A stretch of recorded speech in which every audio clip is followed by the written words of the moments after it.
Good day, sir. Good day, classmates. I am Jekaros Egonzon, and here is my groupmates, Jen Anthony Habien and Jesame Composo. We are Group 5 reporting about curriculum evaluation and the teacher. First reporter is Jen Anthony Habien. What is curriculum evaluation? Curriculum evaluation is a component of curriculum development that looks at educational reforms or innovation that happen in the teacher's classroom, the school, district, division, or the whole educational system. It is premised on the context of alignment of planned, written, and implemented curriculum. It is attempt to answer two big questions as do planned courses, programs, activities as written and implemented pursue desired outcomes, and how can the school curricula be improved? Test result used as one of the pieces of evidence of evaluation, and also there is what we call summative, formative, and diagnostic tests. Curriculum evaluation is both a process and a tool. A process that follows procedure based on models and frameworks to get to the desired outcomes, and a tool that will help teachers and program implementers to judge the worth and merit of the program and innovation or curricular change. As a result, this will be the basis to improve curriculum. Teacher act as evaluator. Teacher as a primary agent to evaluate curriculum if it is working or effective or not. There are two ways of looking at curriculum evaluation. First, curriculum program evaluation refers to the overall aspects of a curriculum as a subject, degree program, or etc. Example, the existence of a Bachelor of Physical Education as a degree. Program evaluators will be using program evaluation models, and later we will know these models that will be reported by teacher Guanzon and Composo. Next, components of curricular program. First, achieve learning outcomes. Second, teaching learning process. Third, instruction materials. Fourth, assessment of learning outcomes. Why there is a need to evaluate a curriculum? According to Taba, who wrote a book entitled Curriculum Development, Theory and Practice in 1962, Tyler's Model of Curriculum and others, the curriculum process at the end of the line or cycle undergo an evaluation in order to look on the progress. There are four reasons of curriculum evaluation. First, curriculum evaluation identifies the strengths and weaknesses of the existing curriculum that will be the basis of the intended plan, design, or implementation. This is referred to as the needs of assessment. Number two, when evaluation is done in the middle of the curriculum development, it will tell if the designed or implemented curriculum can produce or is producing the desired results. This is referred to monitoring. Number three, based on some standards, curriculum evaluation will guide whether the results have equaled or exceeded the standards, thus can be labeled as success. This is referred to terminal assessment. Lastly, curriculum evaluation provide information necessary for teachers, school managers, curriculum specialists for policy recommendations that will enhance achieve learning outcomes. This referred to decision making. I am Jekara Sequenzon. We're going to report about curriculum evaluation models. Curriculum models by Ralph Tyler and Hilda Taba end with evaluation. Evaluation is a big idea that collectively tells about the value or worth of something that was done. How can a merit or worth of an aspect of a curriculum be determined? Curriculum specialists have proposed an array of models which are useful for classroom, teachers, and practitioners. Let us look at some of these. First is Bradley Effectiveness Model. In 1985, L.H. Bradley wrote a handbook on curriculum leadership and development. This book provides indicators that can help measure the effectiveness of a developed or written curriculum. First, you have to identify what curriculum you will evaluate. Example, elementary science curriculum, teacher education curriculum, student teaching curriculum, field study curriculum. Next model is Tyler Objective Centered Model. Ralph Tyler in 1950 proposed a curriculum evaluation model which until now continues to influence many curriculum assessment processes. His monograph was entitled Basic Principles of Curriculum and Instruction. Curriculum Elements and Evaluation Process of Tyler's Model. First, objectives and intended learning outcomes. Predetermined intended learning outcomes or objectives. Next, situation or context. Identify the situation context that gives opportunity to develop behavior or achieve objective. Next, evaluation instruments or tools.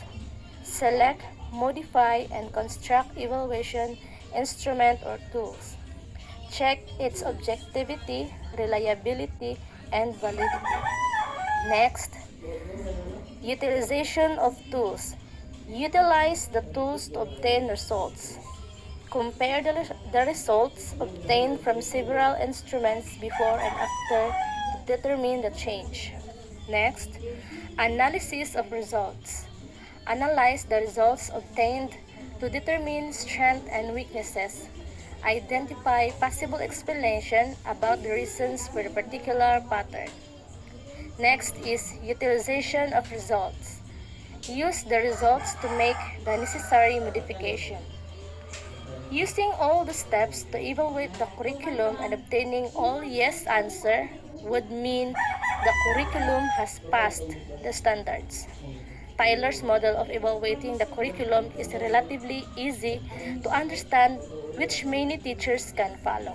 Next model is Daniel Staffelbeam's model, in which there are 4 stages of program operation.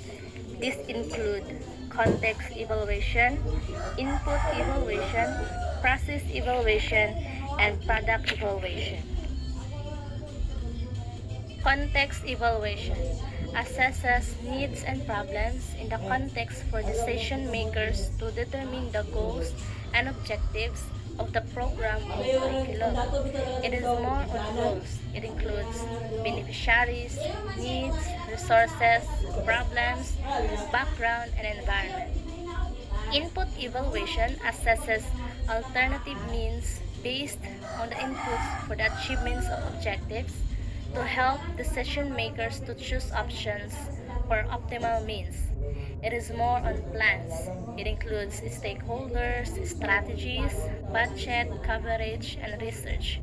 While process evaluation monitors the processes both to ensure that the means are actually being implemented and make necessary modifications. It includes actions, develop, implement, monitor, and give feedback. Last is product evaluation. Compares actual ends with intended ends and leads to a series of recycling decisions. It is more on outcomes. It includes impact, effectiveness, the transportability, sustainability, and adjustments. For all the 4 stages, there are 6 steps are suggested. First, identify the kind of decision to be made. Second, identify the kinds of data to be made that decision. Third, collect the data needed. Fourth, establish the criteria to determine quality of data. Fifth, analyze data based on the criteria. Last, organize needed information needed for decision. Next model is a stake responsive model. Responsive model is oriented more directly to programs activities than program intents. Evaluation focuses more on the activities rather than intent or purposes.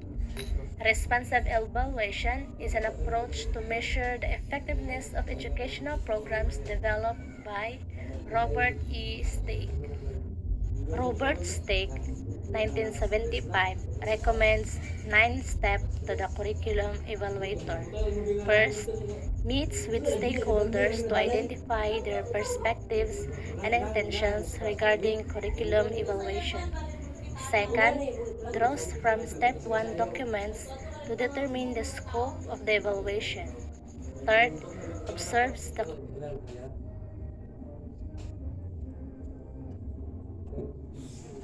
evaluation. Second, draws from Step 1 documents to determine the scope of the evaluation. Third, observes the curriculum closely to identify the unintended sense of implementation and any deviation from announced intents. Fourth, identifies the stated real purposes of the program and the various audiences. Fifth, identifies the problems of the curriculum evaluation at hand and identifies an evaluation design with needed data. 6. Selects the means needed to collect data or information. 7. Implements the data collection procedure. 8. Organizes the information into teams.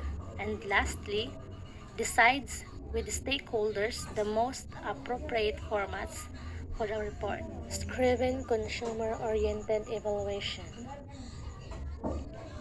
Consumers of educational products which are needed to support an implemented curriculum often use consumer-oriented evaluation.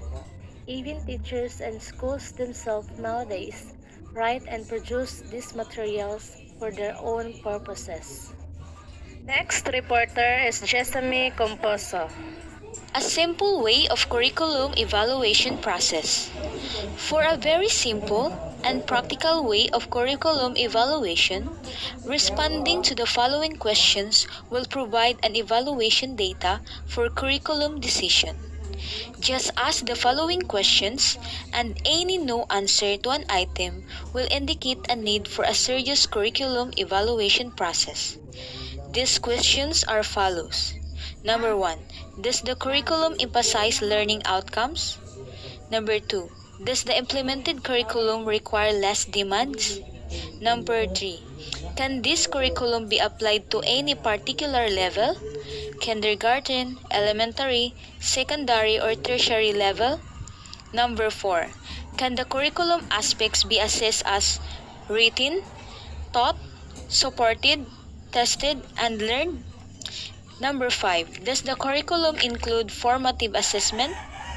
Number 6. Does the curriculum include summative assessment? Number 7. Does the curriculum provide quantitative methods of assessment? Number 8. Does the curriculum provide for a qualitative methods of assessment? Number 9. Can the curriculum provide the data needed for decision making? And lastly, are the findings of evaluation available to stakeholders? There are 8 steps in conducting a curriculum evaluation. First steps, identifying primary audiences. These include curriculum program sponsors, managers, and administrators, school heads, participants like teacher and students, content specialists, and other stakeholders. Number 2, identifying critical issues and problems, such as outcomes, like expected, desired, and intended, process like implementation, resources like inputs. Number 3, identifying data sources, people like teachers, students, parents, curriculum developers, existing documents, available records, and evaluation studies. Number 4, identifying techniques for collecting data. This can involve standard tests, informa tests, sample of students' work, interviews, participants' observations, and checklists. Number 5, identifying established standards and criteria. Standards previously set by agency like DepEd and CHED, and professional organization. Number 6, identifying techniques in data analysis. This could be content analysis, process analytics, statistics comparisons, and evaluation process. Number 7, preparing evaluation report. It could be written, oral, progress, final summary, descriptive, graphic, evaluative, and judgmental. And lastly, preparing modes of display. It can be form of case studies, state score summary, testimonies, multimedia representation, product display like exhibits, and technical reports. That would be all. Thank you and God bless.